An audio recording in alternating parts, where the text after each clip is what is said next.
The final round of the 11th season in the Operation Motorsport eMotorsport iRacing League is tonight from Virginia International Raceway. Round number 9 here at the end of October brings an end to a great season as we've travelled through North America with one flyaway race to the Red Bull Ring about a month ago. And the final round coming at perhaps its most difficult challenge yet. Myself, Ian O'Leary, Ron Mounds will take you through the action with Romero Augustin Cisneros behind the cameras. And as I say, Ron, this is perhaps one of the most difficult circuits in North America. No room for error around here, and a million corners should make for a difficult final race. Oh, this track is super tough. They call it America's Nürburgring for a very good reason. Exactly what you said a few moments ago, Ewan. Not a lot of margin for error on this still very old school track. It was closed for a very brief period of time, but this circuit is basically exactly the same it was when it originally opened way back in 1957. This is an old school blast from the past racetrack with some new fangled race cars running around here, but VIR always puts on some good races, expecting no different here in the season finale. And indeed, we'll have 2 championships to look at. Mathematically, I guess all of them, but well, I think so anyway. But realistically, just these 2. Pro standings, first of all, Kyler Guillemette leading by just 10 points over Matt Smotherman, who's a further 10 points ahead of Martin Wallace, who might just be out of it. Not mathematically, but realistically. Ian Carney, Skylar Vicroy rounding out the top 5 with Chris Walsh and Ken Copeland not that far behind.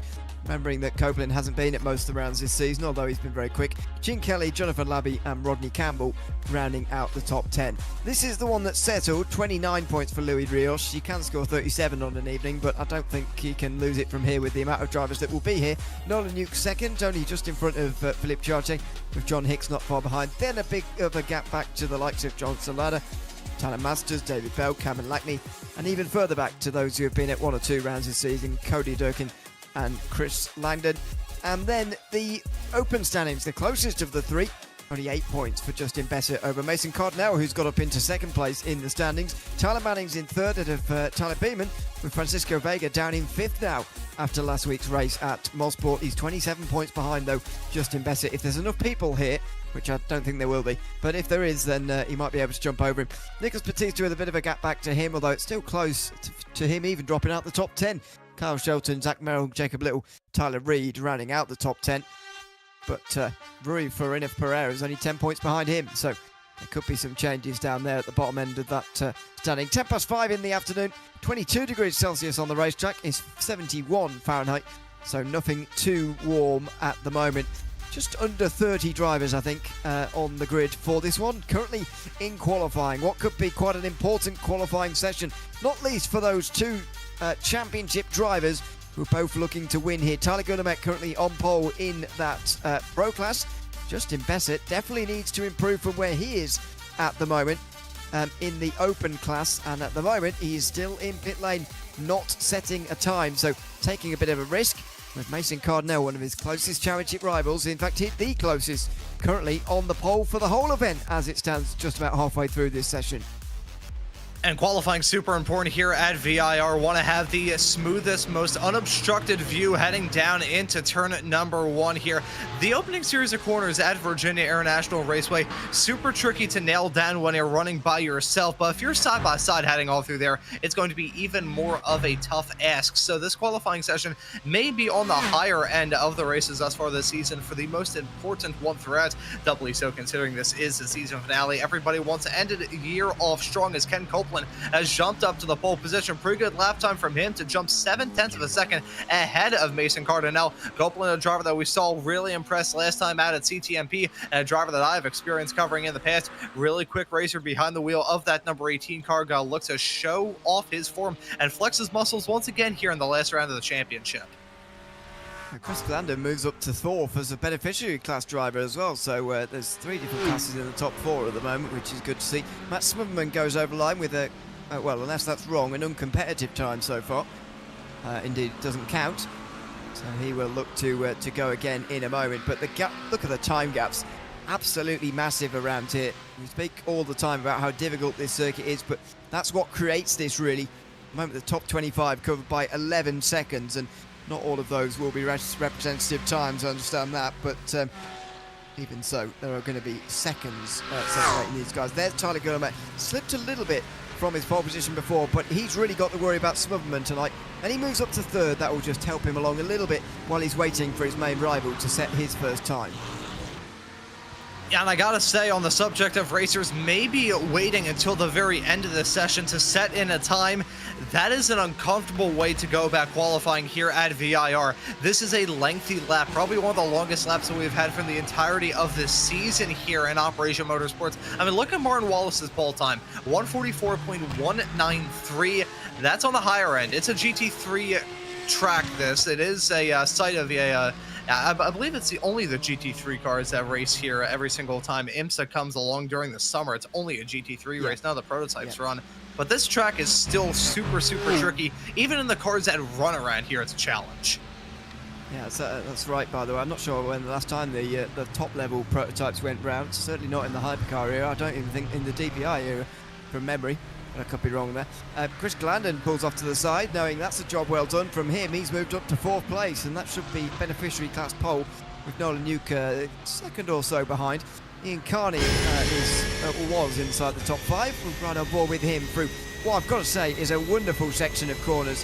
I know this only counts as 3 corners, apparently, according to the track map, but there's at least 4 or 5 in there. But it's completely flat out before you get to South Bend. That, for me, as he goes a bit wide, this lap won't count. That, for me, is by far the most exciting section on this racetrack, I think. Oh, it really is super fun to run around. It's so rewarding if you get the run through there as well. It's also rather cinematic, just thinking from a broadcaster's perspective. I mean, hey, I'm sure our producer Ramiro can probably attest to it. Seeing a race car, no matter what it is, burst through that section of the racetrack with the sun setting or rising, whatever the case may be, it just looks beautiful. This is a slice of American motorsports, not too terribly far away from a different end of the spectrum in the world of American racing. Martinsville. I think it's like a 30-minute drive away from Martinsville Speedway. It is a very interesting section of the country when it comes to motorsports. Lots of great stuff, and this track is, I would say, a hidden gem in American racing. I said that was abandoned for quite some time, from the 70s all the way up until the year 2000. The VIR YouTube channel actually has a pretty compelling video of what the track looked like when it was bought from a former chicken farmer back in, I think, 1998. It is a fascinating view of this track in a very abandoned and rough-looking state back when this track was just basically a ring road around a farm. Ever since then, they put a brand new lick of paint on this facility, and it is an absolute gem in American sports car racing. The host of the SCCA National Championship for almost for quite some time, hosts IMSA every single year. Here for the season finale in Optima, we are expecting a really close race. You know how we said that the times were far apart in qualifying a few moments ago? Well, you can look at the top 10 now, covered by about a second, and we can throw that out the window. Yeah, it has been closed up now. The initial times were quite stretched, but yeah, and the top 25, by the way, has halved its gap. Just 3.5 seconds now, which is still a lot, to be fair, for a track of this length, but it's a lot smaller than before. Mason Card now currently on overall pole, but with 1 minute to go, Ken Copeland still running here, and he's going well at the moment through this first and second sectors. He is as fast as anybody, and I think this could well be pole, as long as he hasn't picked up an off-track anywhere in these final few corners in that final sector there, that run downhill. Now on the run up towards the line, a bit of slipstream when that car's not blinking in front of him. He goes over the line, and it will be pole just about. 17 thousandths of a second for Ken Copeland. With 30 seconds to go, he goes back to the top. Yeah, and striking while the iron is still hot. Nice time from Copeland. Let's see if anyone can beat it in the final 30 seconds of this qualifying session. Looking at Matt Smotherman as he heads his way out of turn number 12 through Oak Tree onto this massively long back straightaway. Gonna be a good spot to get some moves done, but turn 12, a super tricky corner to try and nail down. You got the run through there strong, and you're going to come out of this smelling like a bed of roses. Otherwise, you may be smelling a bit like bird popcorn. Let's see what the driver, the number 84 car, can do as he heads his way down into the heavy braking zone, into roller coaster for the last time. Yeah, down the hill for Smotherman, the checkered flag waving. He needs to get in front of Guillemette ideally, because he needs to finish quite a few positions in front of him, in all honesty.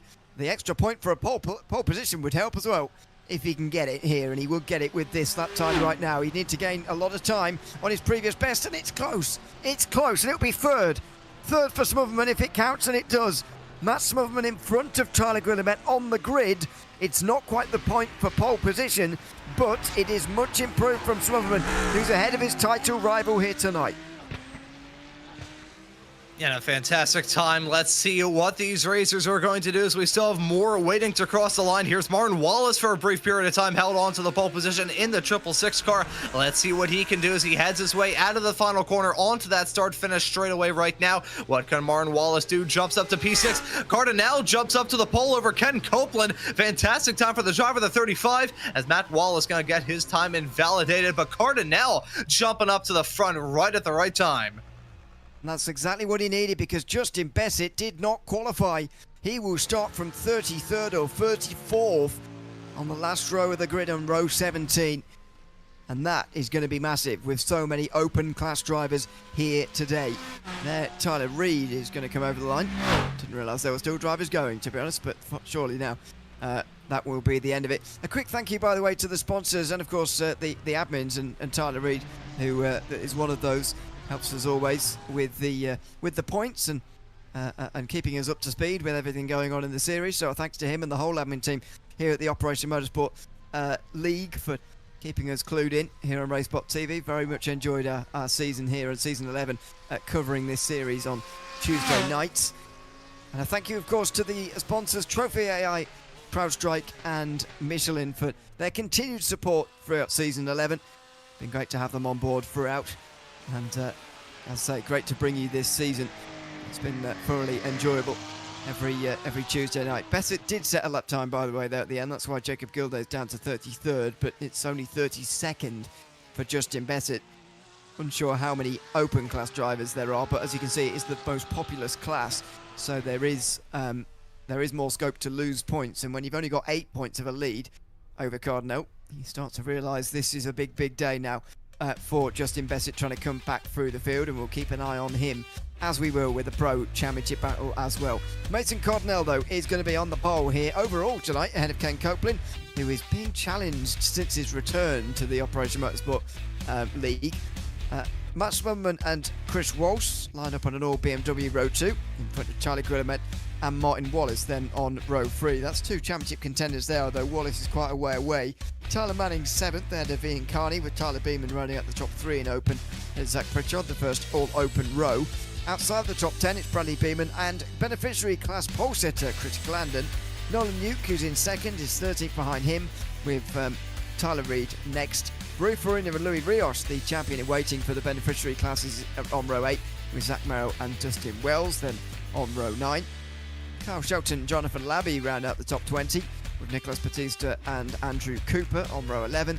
Eric Knight and Cameron Burke are next. 25th has gone to Thad Weaver with Trevor H. alongside Dan Fendick and John Hicks are on row 14, with Philip Chartier and Richard Davenport rounding out the top 30. Then you've got Cody Durkin, Justin Bassett, Jacob Gilday, the last driver to set times. John Salada didn't set a time, so it doesn't appear there, but he might race. Let's see whether he does or not in the next few moments. 5:30 in the afternoon, same conditions as before, so still 70 degrees Fahrenheit on the circuit, 21 degrees Celsius. And the sun's very much coming down on this season, as well as it is in this race on today's date. It will be quite dusky out there. As if it wasn't difficult enough, Ron, the sun is going to be coming down in front of the eyes of the drivers in a few places, I would imagine, around this circuit. And with a decent amount of elevation change as well, would not be shocked at all if there are some turns for these racers in this race coming up that are going to be completely blind. Just what everybody wanted in a race at VIR, to have totally blind turns where you pretty much just have to utilize your general knowledge of this circuit to try and get around. This track is a rather popular one on iRacing. I've said how much use it gets in real life, but of course in iRacing it gets a whole lot of use, especially in sports car circles. It is a tough cookie though, 20 turns in all, pretty lengthy too at 3.27 miles long. It's a tough racetrack, and if you throw visibility issues in the midst of that as well, especially towards the start of this race, that is going to make what is probably going to be a very challenging and technical round of the championship even more tough. You mentioned it's championship night effectively here in this championship. Charlie Guillemet holds 10 points over Matt Smudman. Justin Bassett holds 8 over Mason Cardinale. But the thing for Bassett is that he's so far back in the pack. I mean, you look at how many drivers were in the field. We've had a really consistent participation numbers actually this season. hats off to all the drivers for sticking with us this season. In the mid-30s we've had numbers-wise. It's very rare that a league maintains such consistent numbers from round 1 to 9. So hats off to everybody for that. But that just makes Bessett's job even harder, doesn't it, on this final round? He's got a lot of people in his class, and this is his championship rival in first. It's hardly an ideal situation. Oh, it is absolutely not. I feel like VIR is usually the track where you want the least amount of mental distractions, because this is a track that requires a lot of mental fortitude to run strongly around, especially for a race like this. I mean, hey, in the 40-minute race that we have in store, very vital to make sure you just keep it on the road. And if you're mentally distracted, if you have like 15 different things going on in your mind simultaneously as you're trying to keep it on the road and run at full speed, it can be pretty difficult. So we'll have to keep an eye on all of these racers involved in those championship situations up and down the grid, or even one just looking to finish off this season on the right note. It can be a little bit challenging just to keep it on the road. And as you said right at the top end of the show, Ewan, this is an old school racetrack. You don't have a lot of runoff area here. Pretty much just have a racetrack, a painted white line, and then about 50 feet or 500 feet of grass wherever you are on the circuit until you hit a wall. I got a message in on YouTube, by the way, from somebody called Turbo Snail, who says that they're not feeling very well. Best of luck to everybody. Thanks to us for production and us as well. So thanks for that, by the way. Didn't mean to read that bit out. But I'm not sure who that is, real life, driver-wise. So I think that's not. You know, it's a great user for this championship. Yeah, it is. Yeah, but it's not for finding out their real name. So, or maybe that's the point. But anyway, do let us know if possible. And thanks for the kind words, of course, as well. It's been great to cover this series, as I say, for the last 9 weeks. It doesn't feel like very long ago, to be honest, since we started the season. Myself and Dara at Daytona, late August as it was, and late October, just 2 months later, we're ready for a championship finale with 2/3 of the classes hanging in the balance. Exactly what you can hope for from a final round of the season. John Salada, who's starting at the back, so he says, well, I guess not starting at the back, so hope you'll enjoy the show anyway, despite not racing. Here we go then. Final race of the season. Virginia International Raceway plays host to round 9 of the Operation Motorsport eMotorsport iRacing League. And it's Mason Cardinal who waits a long time before getting us underway. And in fact, waits for the green flag. And immediately, straight alongside him, Ken Copeland challenges him in towards turn number 1. After Smotherman from third. Guillemet, the championship leader, just in behind. He'll take it easy through turn number 1. But it's Mason Cardinal who will lead, coming out of the first hairpin. Then Ken Copeland, Smotherman and Walsh. Oh, and a spin in the background. A spin, meantime, in the midfield. Not sure which of the part of that. Zach Pritchard is dropping down, and now Mason Cardinal's gone wide. He's gone off the circuit. Ken Copeland now leads this race through the first sector. And proving what I was worried about, the drama off to the opening series of turns at the start of this race. Multiple drivers falling victim to that right at the drop of the green flag. Zach Pritchard was the first one. He speared off the racetrack at a rate of knots, heading his way out of turn number 1. That may have ended in disaster, maybe a little bit of wall contact. Let's take a look at the replay as you continue to see the live action in the bottom right-hand corner. Here's a moment from Pritchard, heading around the racetrack, through into the turn, clipped the grass, slides off the circuit, and bang, auguring straight into that Armco barrier. He's gonna go as Luis Rios has been able to jump up to the front. No, okay. Yeah, well, that's because he's gone off at South Bend. Nolan Yuka spun. Oh, I think that is Rios who's done an unbelievable job of avoiding there. That's unbelievable. If that is Rios, or whoever it is, that's unbelievable. And here is Rios. He's gone off through South Bend, I think. He did the corner before South Bend, in fact. Oh, my word, he spun so fast off to the inside here. Oh, my goodness. And timing and scoring has actually scored him on the back straight suddenly out of turn 12. He's actually rejoined the circuit. You know, he could have cut the circuit completely there, but he rejoins properly and he goes back to where he was before. Lower down. Meantime, Chris Walsh challenges for the race lead here. Ken Copeland alongside him in towards turn 1. Copeland struggling in the straight line with that Porsche, as it so often does. As Walsh goes round the outside, it's a very long way round at turn 1. But if he can stay on the inside in time for NASCAR Bend, you've got a chance. And he is still alongside here in that BMW. And he's going to go through here into the lead of this race. Briefly, will it be? Because Copeland pulls to the inside again, coming in towards turn 4. He's still on the inside. That allows the championship rivals, Smotherman and Guillemette, to catch up. But it's Chris Walsh who takes the lead on lap 2. And that was a fantastic fight back from the driver of the 104 car. The 18 of Copeland, though, he really fought tooth and nail for that, too. He did not let him get that spot very easily, holding it on the outside, fighting back to the inside.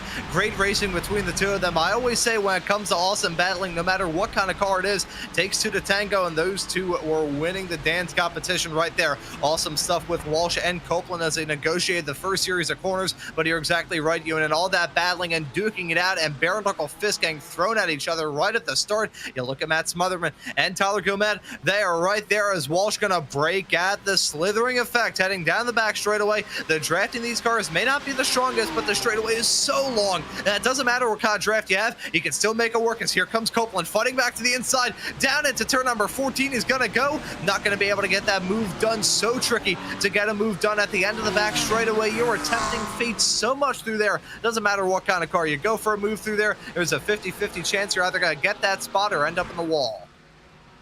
Well, he stays behind for the moment, does Kent Copeland, and he's probably well advised to do so as well. He's into the slipstream again here as they come down the straight towards turn number 1. Copeland's going to have a little look to the inside. He won't go for it there, neither will Tyler Guillemette. Tyler Manning is leading in the open class. He's in 6th place at the moment. Justin Bessett's down in 24th, but he has made up some positions here, and he is ahead of Mason Cardinale. Sorry, he's just a few positions behind Mason Cardinale, but he is close enough to be, still ahead of him in the championship. The question now is going to be around Tyler Manning and whether he's far enough in front of him at the end of the day to stay ahead in the championship. He's currently 17 points ahead coming into today. That means he'd need to score more than 18 points. I think he can do that by finishing in the top 15 or so. So he should manage that, Bessett, but he's got to watch himself here. We've seen how easy it is for Mason Cardinale's shown. It's very, very easy for things to go wrong pretty quickly around here. Oh, that is exactly right, Ewan. And in this series, there are so many things that could go awry for these competitors. Of course, one of the 20 turns around this racetrack. Pick your least favorite, and you can spear off the road there at any point in time. And you got to worry about those pit stops as well. We saw last time at Canadian Tire Motorsports Park for round number 8 of the season just 1 week ago how tricky it is to nail down that pit strategy. Doubly so considering the pit lane is so long here at VIR compared to CTMP, where you don't spend a whole lot of time compared to that rather short start finish straight away. Here on the other hand, you gotta drop the anchors early, slow down to pit lane speed, and trundle your way down as the race cars out there on the racetrack staying out for a couple more laps, or the ones who have already come down pit lane before you are just gonna blow your doors off and go down that start finish straight away and cross that line at a rate of knots. It is so discouraging heading down the pit lane here, so it adds a little bit more importance. Make sure you can get that run through pit lane mastered. Make sure you don't have any sort of mistakes in terms of hitting your marks, picking up any sort of pit lane infractions, whether it be a speeding penalty, whether it be an unsafe pit entry or an unsafe pit exit. Make sure you can just take enough fuel to get you to the end, but not too much fuel whereby your car will be like a tanker truck to the end. Towards turn number 1 again for Pritchard, who's looking down the inside of 22nd placed Justin Bessett.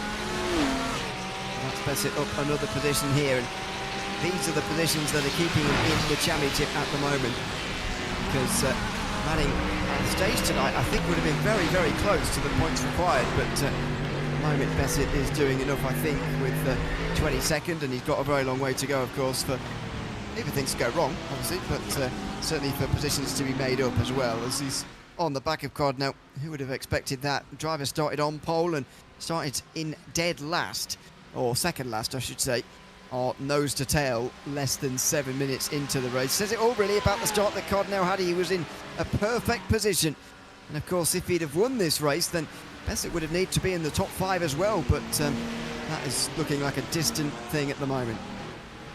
We take a look at a replay to see Nolan Yuke in the number 34 car, maybe going for a lunge off into turn number 1. Very heavy braking zone, good spot to try and make a move stick. And let's see as it's side-by-side racing right in front, parking the bus a little bit, contact being made right in front. And there is a round of bumper cars as they head their way up through 1. As much as it's a fantastic overtaking opportunity, it can end in tears as well, as the other driver involved in that in a moment heading down into 1 was Richard Davenport. Let's take a look at him, the number 17 car. This time it's on corner exit, loops it around, gooses the throttle early in that number 17 car, and around he's gonna go. As much as I talked about the challenge of trying to get a move done off in there as cleanly as you possibly can, the curved acceleration zone out of 1 can make it oh so tricky just to build up the speed again, as that's Sean Hicks going wildly off the track into turn 14. That looked like a technical fault to me. Not initially, but eventually he started to just continue to spin to the left there. Not entirely sure what that was all about. As I say, it looked like that was technical to me. There's a flash of the lights from Tyler Beerman, although I'm not sure who he's flashing at, because Tyler Manning's quite a long way in front of him by just over 2 seconds at the moment. It's Ian Carney who's right in behind as things stand, the 6th place pro driver, and then the 1st place beneficiary class driver, Chris Glandon. Bradley Beeman then rounds out the top 10. So Tyler Beeman very much under pressure as things stand, and trying to chase down Tyler Manning as well, although that's looking difficult too. This gap grows to 2.5 seconds now for the Open class leader in search of an unlikely championship tonight. Yeah, breakout forming between the top 2 in the Open category and P6 and P7 overall in this race. But Tyler Beeman still the engine of that train, chugging the field along right behind him. Some very talented racers throughout this pack. Of course, Tyler Beeman, great racer in that number 91 car. Ian Carney, a driver who in seasons past here in the Operation eMotorsports Racing League back in season 9 and 10 that I had the privilege to cover as well. He was a pretty good racer in there. Chris Glandon has put on some good performances here. He was quite good at the last round of the championship at Canadian Tire Motorsports Park. Bradley Beeman, good racer as well in that number 25 car. Lots of racers campaigning that new Aston Martin, and I haven't gotten the opportunity to ask too many people what their thoughts are on that brand new Aston. You and I think you may be a little bit biased since you are a Brit, but I like the look of that Aston, and it seems to be quite well out there on the racetrack too in terms of performance and not just the looks. Oh, these live pictures. Ken Copeland massively onto the back of Chris Walsh suddenly. This is not a place you normally see overtakes made coming out of the first sector, but Ken Copeland has made one here. Now, what has happened to Chris Walsh there? Because that is highly unusual. The speed difference between the two was massive, and Chris Walsh is struggling suddenly. 0.8 of a second. The gap continues to go. 0.9, 1 second, nearly 1.1. Ken Copeland leads this race comfortably, and Chris Walsh is having major trouble here from the race lead. Suddenly, he's over a second out of the race lead in second. Yeah, I'm looking through to try and figure out exactly what the deal is. Did he have a slowdown potentially as he headed his way up through the first sector? That looked pretty quick. Yeah, you can see him hop, skipping a jump over the grass. And I think that may have done it for him. He's now regained the speed. He's now within 0.8 of a second of Copeland, who got the move done in rather commanding fashion off through into the S's at the end of that small little flat out blast under the bridge. So Walsh, I think, learning the limits of this track very easily. As much as he got the grass, which is a natural deterrent, he got those slowdowns that will bite you and bite you hard here at this racetrack if you pick up a slowdown in a very inopportune spot. Hence that section that Walsh did, maybe turn number 12, especially heading all through the final corner too. If you pick up a slowdown through those parts of the racetrack, you are going to feel the burn almost immediately. Unfortunate for Walsh, he fell victim to that, and he's now going to try and get that move back on Copeland sooner rather than later. Well, that is how quickly races can change, isn't it? I mean, we've already seen how quick Chris Walsh is, to be fair, so he can definitely get back again. But it's not ideal to lose that much time all in one go, that's for sure. As we go back to Tyler Beeman here, still at the head of this rather large group. Behind him, you can see Ian Carney, Chris Glandon, Bradley Beeman, and Tyler Reid's the one you can't constantly see there. There you have it at the back of the train. Just to go back to the point on the Aston Martins, by the way, before the lead changed. I must admit my vision's slightly clouded by the fact that the previous Aston Martin, I don't know if you remember it, the V8 Vantage, maybe was it called, was a lot better sounding than this one. I get that car engines have changed down the years and we don't have many V12s anymore, but That Aston sounded absolutely fantastic, and unfortunately this one's not quite the same as Ken Copeland. Meantime, is under pressure from Chris Walsh, trying to win his lead back again as lap traffic, just interrupted them briefly. Copeland forced on the defensive. And has he gone too deep there? He was forced into braking very, very late by Chris Walsh, and he just about pulls it up in time to keep the lead. Yeah, and Walsh was applying a whole lot of pressure to the back of Copeland, causing him to go deep into the braking zone, also caused him to have a shallow line into the turn. But here comes Walsh. He tries to take the race lead back after the slowdown a few moments ago, side by side as they come across the line, nearing the halfway mark of this race. Copeland on the inside, Walsh on the outside, contact being made in the braking zone. Who's going to get out at the front of the apex? It will be Copeland at the apex of the turn, but here comes Walsh. He's going to try and swap sides, heading now down into 2, into 3 right now. Copeland withstands that challenge from Walsh. These two have shaken off the challenge from Smotherman and Gomet like a bad case of the fleas as Walsh once again goes for the dive. That was a late dive. It would have been as well towards turn 4. Left hook, but not quite on this occasion. He's got a decent exit out of there, but you see there's no braking zone for a while. And it's not overtaking land up here, that's for sure. So we've got a third of this race gone already. What a fantastic battle for the lead we have got in store for us as well. It may not be for the championship. Tyler Guillemette following Smotherman as well as he can to seal that, but this battle for the race lead is fantastic between these two drivers who will not finish anywhere near the championship lead by the end. In fact, pretty sure this is for Chris Walsh. Chris Walsh is going to finish 6th in this championship, maybe. Skylar Vicar not here today, might well drop out. Meantime, though, Walsh closes in again on Copeland here, who's done even less races this season, don't forget. He looks to the left and can't quite get through on this occasion. Not as close this time, but still putting Copeland under significant amounts of pressure, as Tyler Beeman is as well. Ian Carney's already got through. Chris Glandon now sees this as an opportunity to come through as well. He's on the inside and he goes through as well. Yeah, nice move from Glandon, commanding stuff as he headed his way down into turn number 14. Keep an eye on that turn all throughout this race. We've already seen drivers go for some moves. We've already seen drivers run into difficulties heading off through that part of the racetrack as well. Both veterans and rookies having trouble through that part of the racetrack. You pretty much see it every single time there's a race here at VIR. In fact, such a tricky corner to try and nail down. Keep an eye on racers maybe trying to get into each other's heads as they head their way off through that section of the racetrack. Speaking of battling, it's the two Beemans, Tyler Beeman and Bradley Beeman, duking it out for the final 2 spots inside the top 10. Tyler Beeman holds on to that P9 spot currently, but the 25 of Bradley Beeman looking to try and challenge. These two looking to try and sort out their differences and figure out who's going to be the one to maybe be a thorn in the side to the 31 of Chris Glandon, who's looking to drive off into the sunset after getting that move on Tyler a few moments ago. I think he's got a very good run here as well. Oh, bro, that's just should specify Bradley Beeman, of course. They've both got the same surname. Oh, it looks up the inside, but he's not going to do it there and towards the very fast S's. We'll just have to trail him. Glandon very close to Carney, who's also in a bit of lap traffic. There's quite a lot of lap traffic, actually, considering we're so early in the race. 5 drivers already a lap down, although 2 of them are currently in pit lane for extended repairs. So, unusually high number, actually, but it's affecting this race early as well. As Copeland keeps the lead a lot more comfortably this time. Just, as I say, just put a lap on Philippe Chartier, that is, one of the beneficiary class drivers. Jason Cardinal, by the way, has already made his pit stop today. That's such an unfortunate moment for him to have gone from the pole all the way to nearly outside the top 30 and see his championship aspirations go up in smoke there on lap 1. Yeah, it's always such a disheartening way for your race to go. You're thinking, okay, this is going to be a good night behind the wheel. I'm feeling good about my chances. I think I got a good setup in this race car, and I love this track. Let's see what I can do today. Oh, I've spun. That's always such a hard... That's a kick in the shins to start off a race like this. 40 minutes long. I remember a couple of seasons ago, the Opmo races used to be 60 minutes long. So, brief little dip down into 40. I like this format though. There's another series that I cover, rather prolific, on iRacing that does 40-minute long races. It's the right period of time in my view because it's long enough to have some pit stops, long enough to really test the patience of these racers, but also short enough whereby it does feel like a sprint at other times as well. Yeah, it definitely is a sprint at 40 minutes.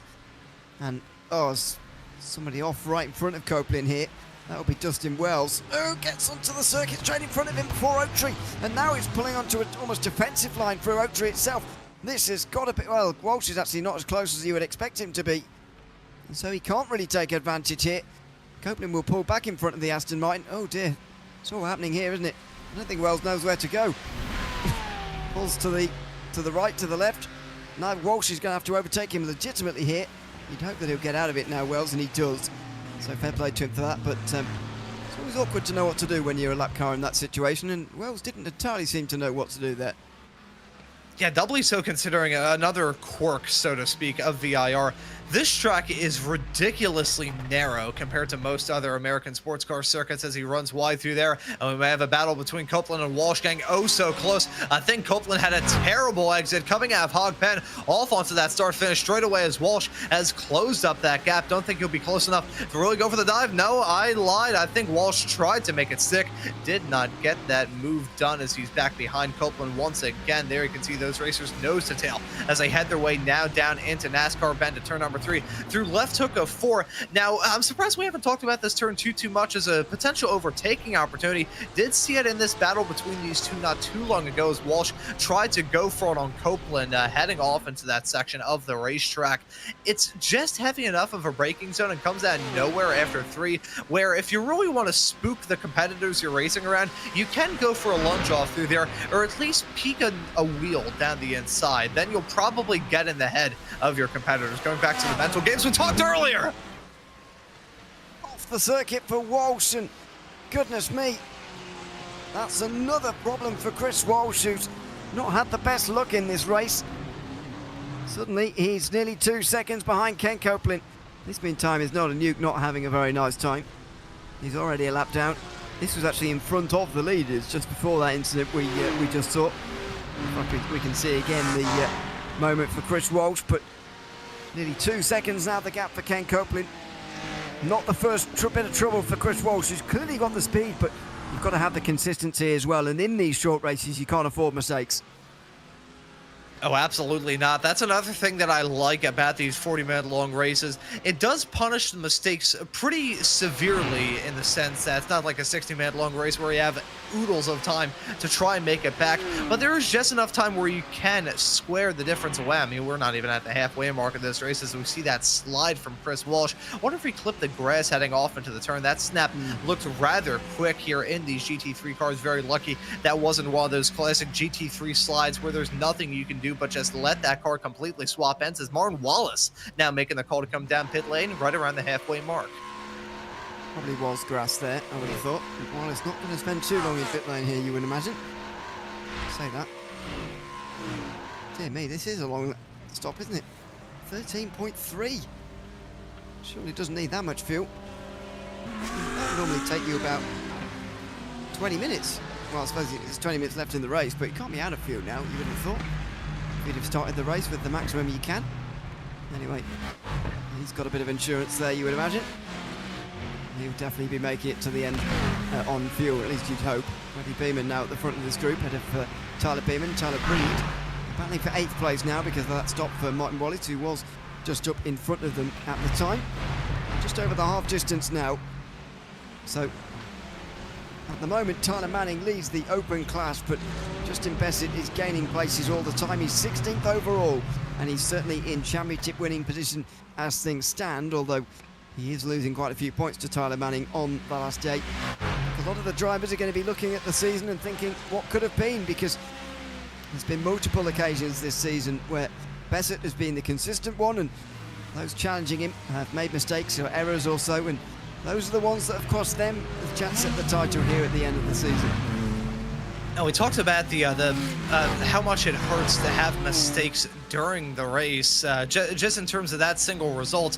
But here in the Operation Motorsport Series, only 9 races in a season-long calendar. So those mistakes, even if they're brief and small, they can still sting quite badly. And unfortunately, some racers having a series of mistakes throughout the season gonna hurt their final championship result rather dearly. But these competitors, there's a little bit more to it than just the racetrack. I've mentioned of of course, during this week's show and last week's as well, Canadian Tire Motorsports Park, the opportunity that I've had to cover the Operation Motorsport series in the past over on another network back in season 9 and 10, and getting an opportunity to really learn about Operation Motorsports was absolutely fantastic. In fact, one of the racers who I believe was with us a little bit earlier on in this season, somebody who I've spent a lot of time with in various broadcast booths throughout my own broadcasting career, and someone who I consider to be a very close professional friend, Charles Beauchel, a driver that Operation Motorsports fans may be aware of. He's occasionally appeared on Race Spot broadcasts in the past and in interviews and all that stuff, but someone who I've worked with for quite a long time, and a absolutely fantastic man, and one man of a very amazing group of competitors here in this series, whether it be former Army veterans, whether it be racers just looking to have a good time and support the absolutely wonderful organization that Operation Motorsports is. Their work both in the sim and in real life is truly heartwarming to see when I've gotten the opportunity to look into what they have done year after year, and really nice to see it here on RaceSpot, because this action, even discounting the wonderful stuff that Operation Motorsports does, this series is always so fun to commentate because the level of competition is always so high. Yeah, it certainly is. That's certainly been the case for season 11 we've covered here on RaceSpot TV. Been a great 9 weeks, or 10 weeks actually. It turned out to be 9 rounds, of course. And at the front of the field, we're getting a race-leading battle that will sign us off as well, between Ken Copeland and Chris Walsh. This is Treble H going for a spin out of turn 1. An advertisement for a snack that is not available where I live. So there you go. I can't comment on the standard of whatever that is advertising. I'm sure you can, one. They taste especially orange. Orange? Like the colour, yes. or the fruit? Or orange the color. If it like the soda Fanta that we have here, because I've gotten the opportunity to try European Fanta. Good stuff. Here in America, it is disturbingly orange. Cheetos are kind of that same color. It is bright, like I'm talking traffic cone orange, and as someone who spent 10 years running with autocross with the Sports Car Club of America, I am very aware of cones getting very close to my head as I hit them in my go-karts. But yeah, if you ever come to the States here, you have to try the wonderful nature of Cheetos, because it will leave you with the most orangey experience you'll ever have. And again, the color, not the fruit. Yes, I didn't. This is America after all. It's not going to be the fruit, is it? So yes, yeah, well, that won't be top of my list of things to do, I must admit, if I ever visit America. But there you go. It will be. I was, yeah. Arjuna mentioned a very similar thing to me about Fanta as well, which I guess we take for granted a little bit here, having nice drinks. But anyway, there's Bradley Beeman into pit lane. Tyler Reid follows. So Tyler Beeman all of a sudden has got nobody around him anymore after that group dissipates. But with 15 minutes to go, these pit stops can't be far away now. Although, having said that, half the field still haven't made their stops. So we are very much overdue some stops in these next 5 minutes. Yeah, this is usually the sweet spot, so to speak, when it comes to drivers coming down pit lane, as that's Jonathan Labie having a moment. That's heading off into the snake section right towards the beginning of the lap. That was coming out of turn number 4 into to 5 and 5A into that snake section when that contact was made. That's Andrew Cooper having a moment off through turn number 10. Loops it pretty big. That is a dangerous section of the racetrack for multiple reasons. We saw from Luis Rios right at the drop of the green flag when he spun off the track. Briefly took the race lead because he went so far off he nearly ended up on the back straightaway. No tire barrier in there, so that is just a giant field of grass that he can run through. At first I thought it was teleportation, then I thought it was lawn mowing, and then I thought about it a little bit harder and realized that teleporting lawn mowers are not a real thing, at least here in the States. I'm not sure what you have in the UK, but certainly not here in the US. I don't think John Deere has gone around to making that just yet. But turn 11, super tricky. Even if you keep it on the road, that's a blind crest as you head your way through that section of the racetrack. And there is probably nothing more terrifying, both in sim and in real life, than heading around that racetrack in a GT3 car at the limit of control and seeing a car stop there in a cloud of its own tire smoke. Walsh. That's past a lap car. That's not past Copeland. Past a different Porsche instead. And There's traffic involved here as well. Smotherman's right behind him, in fact, Walsh. He was getting closer to Copeland, but he's starting to run out of time now, isn't he, really? Only a third of this race to go as we get to 13 minutes 20, if you want to be very specific. We'll get to literally a third. But Copeland with 2 seconds, it's going to be difficult to catch in that frame of time, isn't it? I mean, there's traffic involved here as well. He'll flash the lights here, Walsh, but he won't be handed the position there by the lapped McLaren just in front of him. That's currently being driven by Jonathan Lovey, we just saw a couple of moments ago go for a spin. And yeah, Walsh very much running out of time now. Yeah, not a lot of time left to go in this race for Chris Walsh as that gap continues to grow between himself and Ken Copeland. He's going to have to worry about how he can even close up that gap, let alone get a move done to retake the race lead. I wonder if he's maybe eyeballing a run down in pit lane. Will he try and do a little bit of fuel saving as we get farther along in this stint to maybe grow that gap?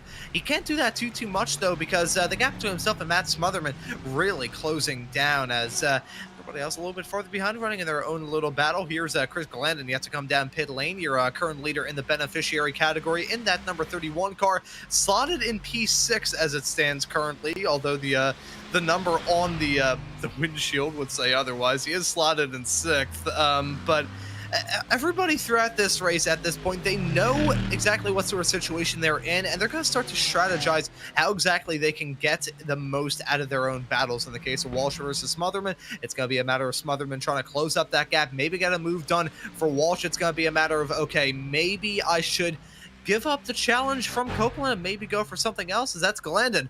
Perfect time to follow him as he comes down pit lane. And this has been a race of domination in the beneficiary class from Glandon.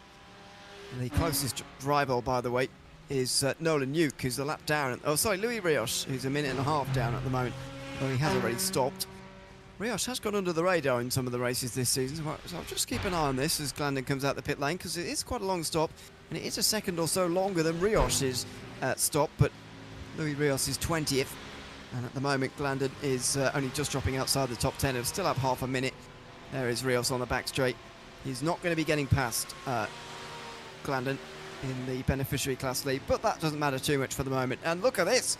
Race leading back to with 11 minutes to go is suddenly back on again as the swings and roundabouts of this race just continue on coming.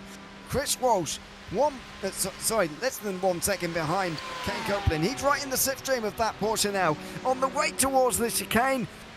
He's not going to be close enough in time for the end of the straight, and pit stops have got to be soon for these two. It could be a battle in the pit lane. Yeah, we'll have to see if they come down pit lane at the exact same time as Copeland getting held up big time by that Ferrari. Let's see what he can do with this lap traffic situation. May spur him to say, you know what, screw it, I'm coming down pit lane. Will he do that? No, he will not. One driver will, though. It's Walsh. He breaks away. That is an intriguing call from him. Copeland gonna get held up by this lap car more as he nearly goes off into the dirt, heading his way onto that start-finish straightaway. Tries to get this move done. Wants to get this move done for 2 reasons. Doesn't want to get held up too much, lose any time to Walsh, and he also wants to lose as little time and maybe not lose a spot to Matt Smotherman.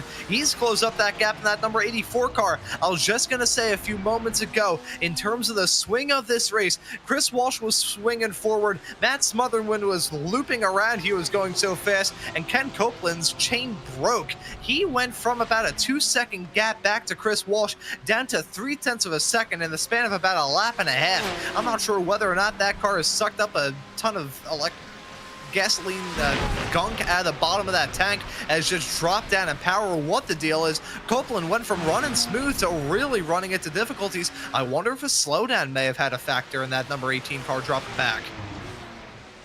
Yeah, maybe. That's very true. Can surprisingly pick them up through here in the first sector, in the early part of the second, so it's not impossible, even though it seems like it would be at a circuit like this. Less than 10 minutes to go on the season. Met with a top 3 finish, although he should be 4th again after the pit stops. Should be fine to come home with the championship, although it's going to be close to Smotherman by the end. And Smotherman's having a... he's not having a look, it's just the camera angle. Copeland there just still in front. Just Knight goes for a spin through turn 3 and just lightly taps the wall. Treble H has already been for a spin earlier on in this race through turn number 1 and now loses the rear through South Bend. So this is where Copeland had to sort of slow down. He had to hit the brakes hard there, and that's how Walsh closed up. Tyler Reid, meantime, has made an early stop and on the outlaps. He's laps out of the pit lane. He has spun it up out of Oak Tree and gone for a big spin down to the grass. These two, meantime, Copeland and Smotherman carry on. Meantime, others behind stop, and Chris Walsh continues in clean air, trying to catch up to them both. Yeah, and the three drivers in front of Chris Walsh, that being Tyler Gilmet, Tyler Manning, and Ian Carney, have all come down pit lane, so Walsh may be going to have a completely clear track in front of him. I think he will, at least in terms of position. The only two drivers in front of him are these two that we've got our eyes focused on right now in this battle for the race lead. Copeland and Smotherman hold on to a pretty significant gap between themselves and Walsh, but they got to worry about the pit stops too. They got some lap traffic a little bit farther up the road. We'll have to see where exactly Ken Copeland catches up to that car that I believe is a Porsche a little bit farther up the road. We'll see if the Porsche helps out his fellow Porsche here, or whether or not that will spawn Copeland to come down pit lane. Bit of a wiggle from Smotherman, gets beached on that curb coming out of turn number 12 onto the back straightaway. They're gonna go. Who will make that call to come down pit lane? Will it be one? Will it be Copeland? Will it be Smotherman? Will it be both? Or are both of them going to decide to stay out a little bit longer? Let's just find out. I think it would be a smart call to come down pit lane with lap traffic playing a big factor in this battle already. They got two cars a little bit farther up the road. If it were me, I would go on into the pits at the moment, but that's just me. I think they might be forced to be honest. I think they're going to be out of fuel. I'm surprised they've gone this far, to be honest. And here they come. The car off in front of them, only helping their decision. They've timed that pretty well. They didn't quite catch up to that lap traffic before they had to come in there. And that is absolutely ideal as Ken Copeland and Matt Smotherman come in nose to tail. Now, pit stop time from Chris Walsh was 8.7 seconds. That's the shortest in the whole field, apart from Tyler Beeman, who does have the shortest with an 8.1. Just watch out for those times as you see them pull to a stop now. Copeland already going after 7 seconds. What a stop that is from Ken Copeland. 2 seconds shorter than Matt Smotherman, and it's a second shorter than Chris Walsh as well, who's going to be behind his fellow BMW here by the looks of things. No, not quite. Walsh gets in front of Smotherman, but now he's again hoping for Copeland to have trouble, for him to catch up to the race leader again. Yeah, that is fascinating. Ken Copeland able to take such a shorter stop. I mean, it is understandable. He's only got 6 minutes left to go here, which, let's face it, that's probably, what do you say, about 3, maybe 4 laps left here in this race for Ken Copeland. So it's not a shock that he was able to take such a short stop. I gotta wonder if he did a little bit of fuel saving during that stint as well. Maybe in that brief period of time that he was running in second, utilizing that drift assistance, and instead of going for the launch, he just tried to do some fuel saving, as that is Tyler Manning running wide, heading down into NASCAR Bend, and he's now at risk of losing out on the open class lead to Tyler Beeman. He is certainly at more risk than he was before. He's lost his top 5 as well overall as Tyler Manning, although he's still leading his class. Justin Bessett is down in 21st overall as things stand. I still think that will be enough for the Open Class Championship, and I'll do the calculations again in a moment to find out. Tyler Manning is doing all he can winning the Open Class, not forgetting that each class scores points based on their own class, not on an overall system. And this is that group we've been seeing all race. Ian Carney at the front of it again here, and Chris Glandon and Bradley Beeman as well. The group now down to just 3, but it's the same candidates as before for the last 35 minutes. So as we see these racers begin their final waltzes here in Season 11 of the Operation eMotorsports Racing League, who's going to win out in these respective battles? This 3-car pack right towards the tail end of the top 10.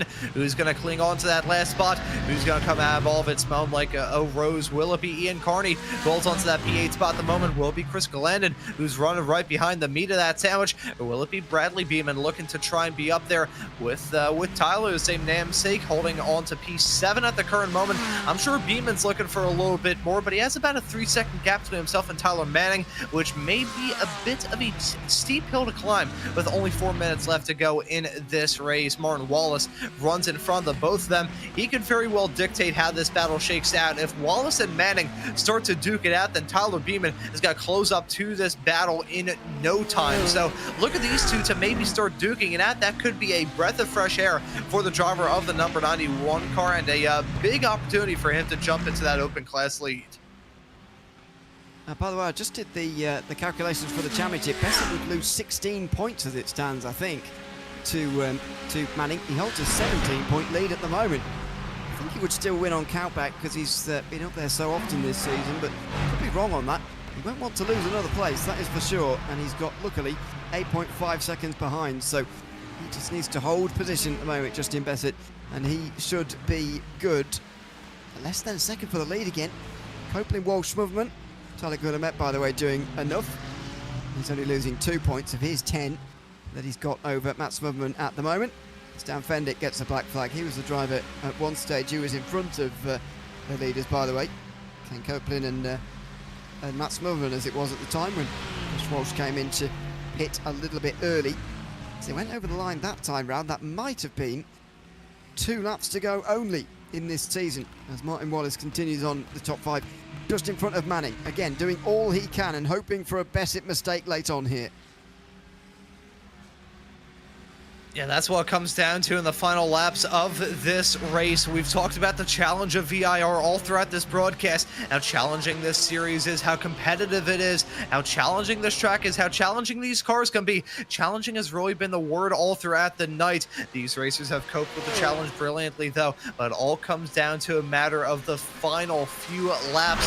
Coming up to the white flag, I think next time by for this man, Ken Copeland. He holds on now to only a half a second gap to himself and Chris Walsh, and that's going down even more. I wonder if Copeland's maybe picked up a slowdown as Walsh, my apologies, is all over him like a bear rug. Let's see what that 104 driver can do as he has closed up that gap massively to Copeland. He is going to have a chance even at the end of this straight by the looks of things. Chris Walsh turned 14 at the end of the back straight, and it's going to be the final lap next time by. There's not going to be many more chances like this for Chris Walsh, but he's just too far back again here. The exit out of Oak Tree, good enough from that traction-based Porsche that he's able to keep the lead here, Copeland, but he's under massive pressure heading on to the final lap of the season. As we see these racers duke it out, just want to run through the lap times that they've said hasn't been looking too great for Copeland as of recent. Meanwhile, for the driver right behind him, he has been peaking at the right time. Let's see who's going to win out in this fight as they cross the line to take the white flag. One more lap of racing action here at VIR. Will Walsh go for the move heading down into one? He goes for the dive! What a dive, and it's too deep, is it? Copeland calls back to the inside. He goes for the cutback and he gets it. Copeland back in the lead. It was from a mile back from Chris Walsh. He felt that that was his best opportunity. He might have been right, but it didn't come off for him on the last lap. Now he's got just 2 sectors of the race to go to find a way past this Porsche. And what a lunge from Chris Walsh. Even if he can take the race lead, gotta give him a golden star for the old college try heading down in there. It is still far from over, though. Copeland has to worry about the run down into Oak Tree, the run down the backstretch, down into turn number 14 right at the very end. But look at this lunge from Walsh, coming back from a different zip code, heading down into turn number 1, licked the stamp and sent it off in there, but it is still far from over. Look at these 2 cars nearly bumper to bumper as they head their way off through Oak Tree for the final time. Look at Copeland. Look at that gap. It's going down already. Walsh may be able to go for it as he heads his way down the backstretch into turn 14 for the final time. Well, when he's been this far back in the past, he hasn't gone for it, but then again, it wasn't the last lap last time he was this far back, so he might have to this time. 2/10 of a second, he will! Oh, he looks to the inside there. Copeland would have been expecting it. He brakes late as well. He's almost bumping the Porsche there through the final corner. There's one final braking zone heading into this last turn, and is he going to go for it? No, he won't. He's too far back again, and Ken Copeland survives at the Virginia International Raceway. He wins the final round of the Operator Motorsport eMotorsport iRacing League here at VIR. What a race to end the season in round 9. He takes it by 3/10 in front of Walsh. Smotherman behind can't do enough to overhaul Guillemet, who should do enough to seal the Pro Championship. And behind we wait because Justin Bassett is still over a minute from crossing the line in the open class lead of the championship, that is. He needs to stay where he is because Tyler Manning is going to come across the line. He will win the open class race tonight. And behind him, Chris Glandon will win in the beneficiary class. Now we wait for Bassett. He should seal the title in the open class in a few moments' time with a 20th place finish. And thankfully for him, he has a big cushion back to Mason Cardinale right behind, so no pressure for him as he heads his way down the back straightaway into turn number 14 for the final time to cap off a season of racing action with the championship. Would be a fantastic result indeed for this U.S. Army esports driver running here in this absolutely amazing league. Only has a few more corners left to go, and the title is his. Out of the final corner, and by my mathematics, which are not the most reliable, Bessett's going to hold on by 1 point from Tyler Manning. He started 32nd, he finishes 20th, but it's just enough for Justin Bessett, who clings on to the title. He's been very consistent this season. I don't know if he's finished this far down all year, but he's won the title, I think, in the open class, and he burns it down in the grass alongside Rios. As Copeland pushes Walsh back to the start-finish line, they, I presume, are going to congratulate each other on a great fight towards the end there. A respectful fight as well. Even though Walsh threw absolutely everything at it, he didn't throw Copeland off the road. Oh, that right there, that push heading down the back straightaway, that is a mark of respect of two fantastic racers that put on one of the best battles I've ever seen. That was brilliant. Ken Copeland, cool as a cucumber. Chris Walsh, I think we need to call him the chili pepper because he brought the heat here in this race. What a fantastic battle between those two at the very end. Yeah, a bit of a yo-yo as well, it must be said, but he provided the entertainment for us at the end. Smugman, as I say, didn't do enough to overhaul Guillemette in the end, so Tyler Guillemette should get home by 8 points in the Pro Class Championship. Martin Wallace rounds out the top 5. He had an outside chance today, but only just stuck in the overall top 5 ahead of Tyler Manning. Couldn't quite do enough himself. Tyler Beerman second, who'll get the fastest lap, I think, in the open class tonight, in front of Chris Glandon, who gets the beneficiary class win. Bradley Beerman and Ian Carney round out the top 10. Tyler Reid was next to Zach Merrill. Those were the last within a minute, such as the gaps hit.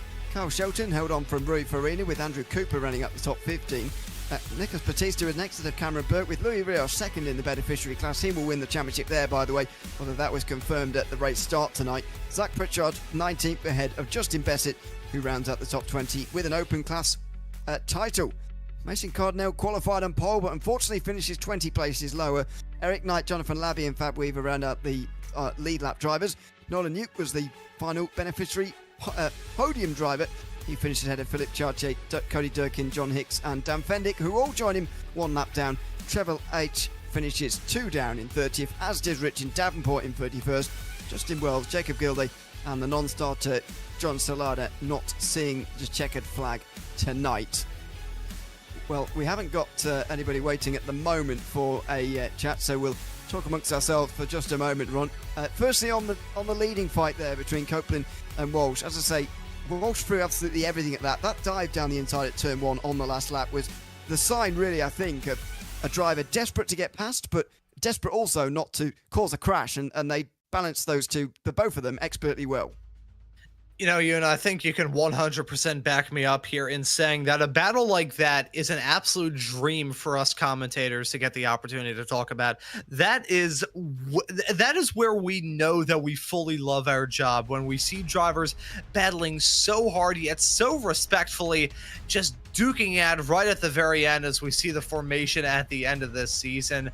I mean, that lunge from Chris Walsh, that wasn't, if he made that stick, that probably would have been the gutsiest, most off the wall and insane move that I think I've ever seen in my entire broadcasting career. That was an amazing battle between those competitors from the drop of the green all the way through to the fall of the checkered. And not only was it hard fought, they kept it clean as well, which at the end of the day, I think Roy speaks volumes to the level of respect that these racers have for each other up and down the grid. And a great bit of vision here as we watch the drivers pull 3 wide, many rows deep. Got enough for about 10 rows in the field tonight. Sign of sort of a pat on the back to everybody for a great season at the end here. The end of season 11 of the Operation Motorsport, eMotorsport iRacing League. And a great way to finish it off here at the Virginia International Raceway. Chris Glandon was waiting for an interview. He's disappeared again. So hopefully he comes back and we can chat to him. But everybody enjoying themselves after the season and celebrating the end of a season as well.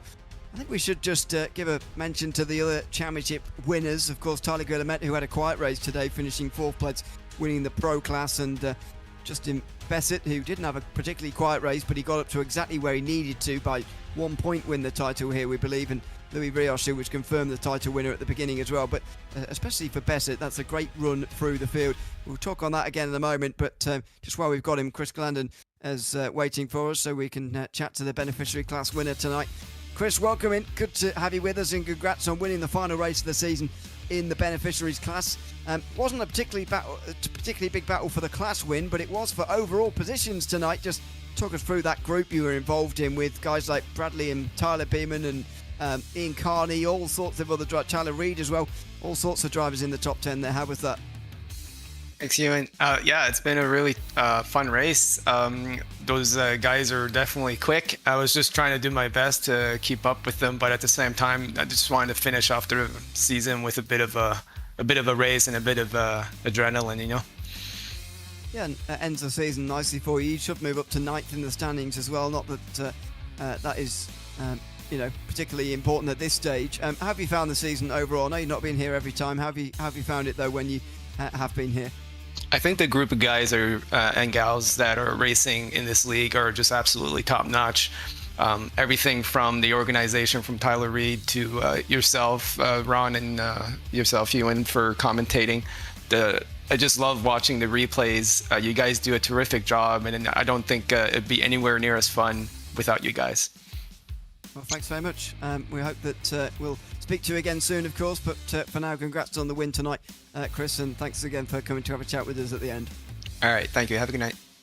Thanks very much. That is Chris Glandon, who finishes first in the beneficiary class tonight.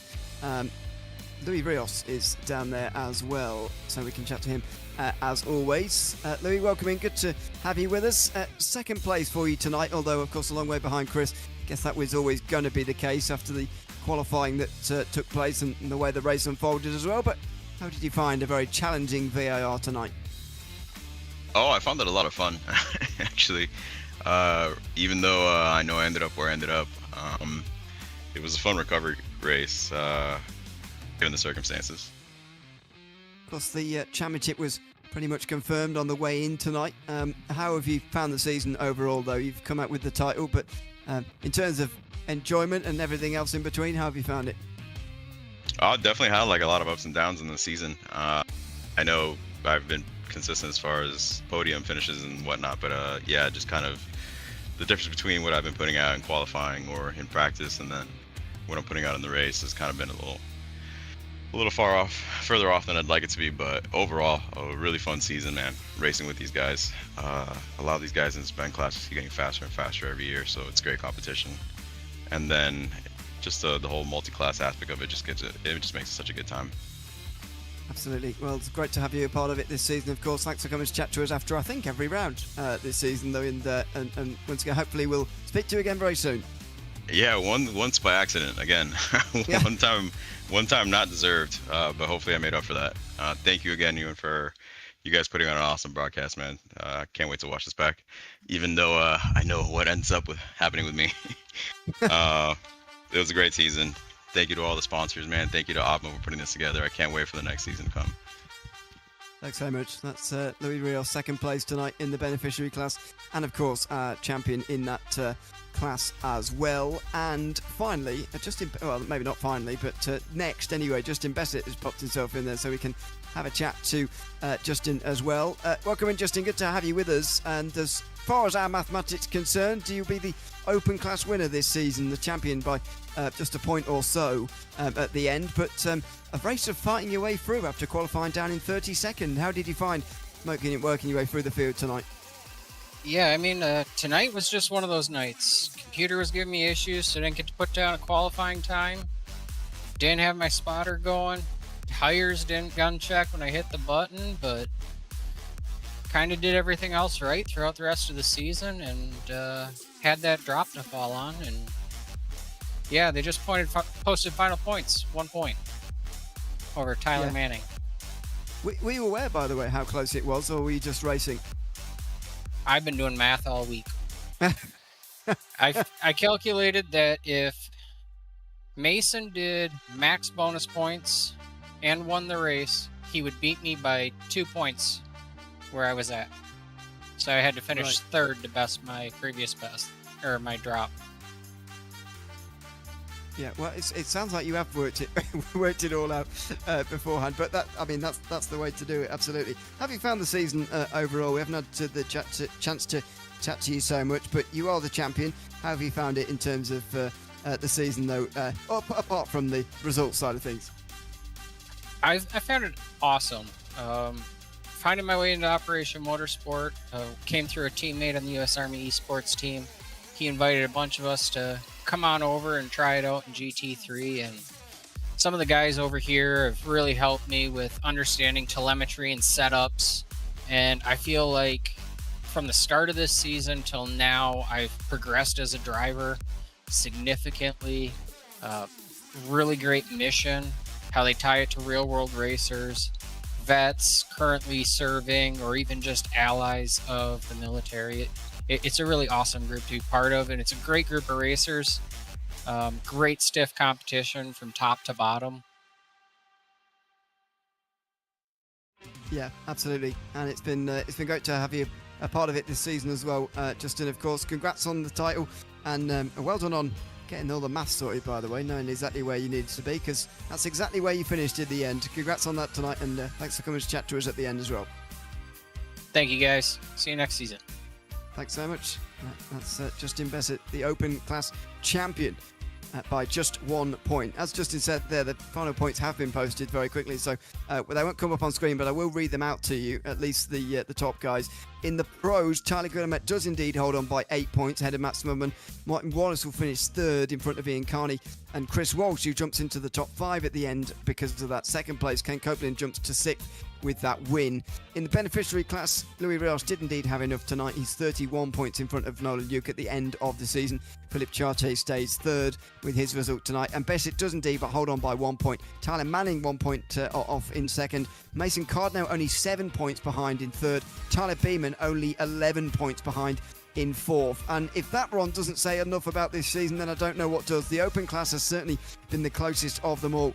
Drama right until the very last here, because as we've heard it here and there from Justin, he couldn't have made a mistake or anything on that final lap. Otherwise, he could have lost positions that would have cost him the championship. That's how close it was. You pretty much have to be perfect here in a series as close and as competitive as this one. We saw it all throughout the season finale here at VIR. Drivers pushing each other and themselves to the absolute limit. You always love to see it in an iRacing event. VIR is a super tricky track to be at the limit throughout, but these racers coped with the challenge brilliantly, put on a brilliant race as well. That was an absolutely fantastic event to be a part of, an amazing series to be a part of as well. Happy to say this is now my third season being a part of at least one Operation Motorsports broadcast. I'm sure the season before I came in here last time out at CTMP was absolutely amazing, and I'm sure that season 12 will have that same action, the same racing, and the same competitiveness as always. Absolutely, and we look forward to it. Of course, season 12 coming back of the Operation Motorsport eMotorsport iRacing League coming up very soon. And thanks once again for a final time to the sponsors Trophy AI, CrowdStrike and Michelin, who have been along with us for season 11. It's been great to have them along, and of course to all the admins and staff who behind the scenes make this series work and make this series run. It's been a pleasure to cover it here on RaceSpot TV. But that's just about it from us here from the Virginia International Raceway tonight. It's been a fantastic final round where Ken Copeland takes the final race victory of the season by just 0.3 of a second over Chris Walsh. A fitting end to a fitting season. I've been in Lily alongside Ron Mounds with Romero Augustin Cisneros behind the cameras of this season. Look forward to seeing you in season 12, of course, but from all of us for now from RaceSpot TV, it's goodbye for now.